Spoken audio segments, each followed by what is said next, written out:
사흘째 공천 후보자 면접을 이어가는 국민의힘이 오늘 원희룡 전 국토교통부 장관 등이 포함된 경기 인천 지역 단수 추천 명단을 발표했습니다. 민주당은 홍익표, 고민정 의원 등을 단수 공천하는 3차 공천 심사 결과를 발표한 데 이어 오후엔 전략 공천 심사 결과를 처음으로 공개합니다. 국회 연결해 보겠습니다. 박광열 기자. 네, 국회입니다. 먼저 여당의 추가 단수 추천 후보 공개 내용부터 전해주시죠.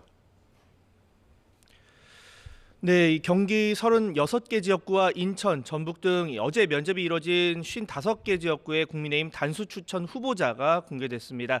민주당 이재명 대표 지역구인 인천 계양을에 도전장을 던진 원희룡 전 국토교통부 장관이 이름을 올렸고, 경기 의정부 갑 공천을 신청한 전희경 전 대통령실 비서관은 용산 참모 출신 가운데 처음으로 단수 후보에 포함됐습니다. 박문규 전 산업통상자원부 장관, 이수정 경기대 교수 등 여당이 탈환을 노리는 수원벨트 5개 지역구 가운데 3개 지역구도 단수 추천 지역구로 발표됐습니다. 안철수, 윤상현, 배준영 등 수도권 현역 의원도 각각 자신의 지역구에 단수 공천됐습니다. 공관위는 시스템 공천 원칙과 함께 본선 경쟁력을 최우선으로 고려했다고 밝혔습니다. 들어보시죠. 굉장히 훌륭한 분들도 많이 오셨고 우리 당 지지율이 높은데 후보 여론조사에서 마이너스 나온 부분이 몇 군데 있습니다. 그래서 그 부분에 관해서 굉장히 고민하고 있습니다. 네, 민주당 공천 진행 상황도 살펴보겠습니다. 오전에 3차 공천 심사 결과를 발표했죠. 네, 민주당은 서울 서초울 홍익표 원내대표, 광진을 고민정 최고위원 등 단수 공천 후보 10명을 추가로 발표했습니다. 부산 사하갑 최인호, 경남 김해갑 민홍철, 김해을 김정호, 양산을 김두관 의원 등이 포함됐습니다. 국민의힘이 잇따라 중진을 차출하며 영남권 격전지로 떠오르는 낙동강 벨트 후보를 일찌감치 확정하며 치열한 승부를 예고하고 있습니다. 아무래도 그 논란의 소지가 없는 그런 지역들부터 저희가 발표를 하고 있습니다. 다만 저 호남 지역은 기본적으로 경선이 원칙입니다. 네, 오후엔 경선 없이 당 차원 단수 후보를 지정하는 전략공천 심사 결과가 처음으로 공개됩니다.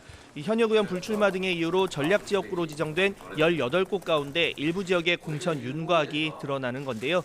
계파 갈등 뇌관으로 떠오른 임종석 전 대통령 비서실장의 서울 중성동갑 공천 여부도 논의될 전망인데 최종 결정은 미뤄질 거란 관측이 우세합니다. 이재명 대표가 연일 인적 쇄신을 강조하며 일부에서 조정식 사무총장 등 친명 중진 용태론이 거론되는 가운데 현역 의원 평가 결과도 초미의 관심사입니다. 컷오프 가능성이 큰 하위 20%에 대한 개별 통보가 이번 주로 예정된 가운데 제3지대로의 탈당 등 이탈 가능성을 두고 긴장감이 높아지고 있습니다.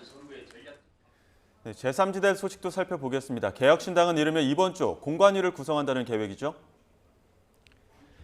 네, 어제 무소속 양정숙 의원을 영입하며 현역 의원 5인 체제를 구축한 개혁신당, 선관위 1분기 경상보조금으로 6억 원가량을 배분받게 됐습니다. 현역 의원이 4명이었다면 정치자금법에 따라 3천만 원에서 4천만 원 수준의 보조금에 그쳤겠지만 양 의원 합류로 보조금 규모가 큰 폭으로 늘어난 겁니다.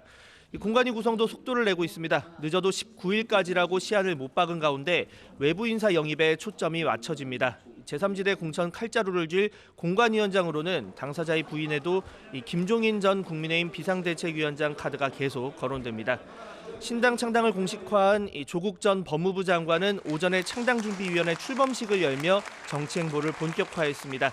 부산에서 창당 계획을 밝히고 어제 광주 국립 5.18 민주묘지 참배에 이어 오늘 오후엔 국립대전현충원을 방문하는데 조 전 장관은 신당의 인재영입위원장을 직접 맡기로 했습니다. 지금까지 국회에서 YTN 박광열입니다.